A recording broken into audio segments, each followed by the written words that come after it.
গোটা জাতিকে অন্ধকারে নিমজ্জিত করছিল। তাই শেখ মুজিবের শাসন আমল জুড়ে ছিল সাংবাদিকদের নির্যাতন নিপীড়নের সময়। আপনি জানেন, এমন গুরুতর অন্ধকার দিন গণমাধ্যমের জন্য, গণতন্ত্রের জন্য আর আসেন। এই দিনটি মূলত সংবাদপত্রের স্বাধীনতা হরণের দিন।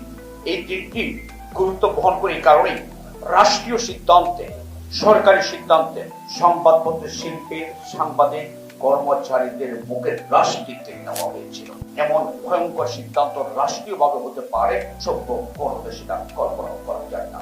এই দিনটি এমন একদিন যেদিন বাংলাদেশ ছিল সংবাদপত্র বিহীন একটা দিন।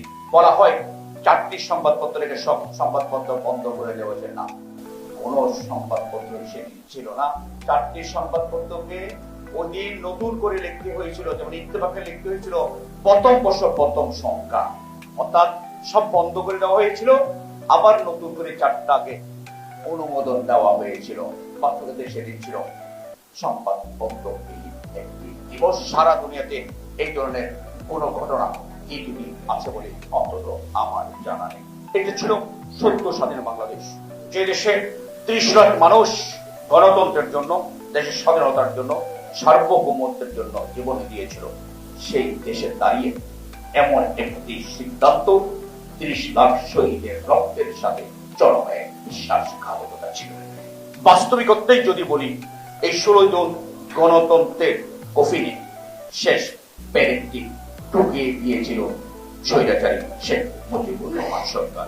আপনারা জানেন, শুধু যে পত্রিকাটি বা পত্রিকাগুলো বন্ধ করে দিয়েছিল তা নয়, গোটা জাতিকে অন্ধকারে নিমজ্জিত করছিল। তাই শেখ মুজিবের শাসন আমল জুড়ে ছিল সাংবাদিকদের নির্যাতন নিপীড়নের সময়।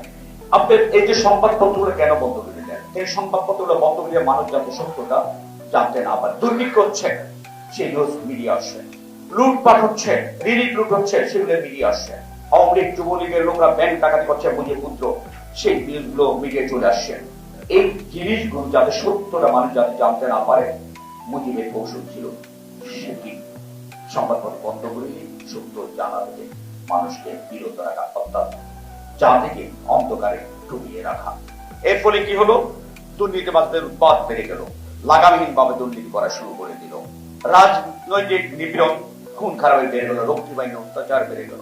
পদ্মা নদীতে মানুষের দেহ আর মস্তক ভাসতে লাগলো। শুধু পদ্মা নয়, সারা দেশের অবস্থা ছিল এরকম। অসংখ্য সাংবাদিক সেদিন বেকার হয়ে পড়লেন, গণতন্ত্রের হয়ে পড়লো সেদিন বাংলাদেশ। কারণ মিডিয়া তো কিছুই আসছে না। এটিকে মুজিব সরকারের কর্তব্য কর্ম না।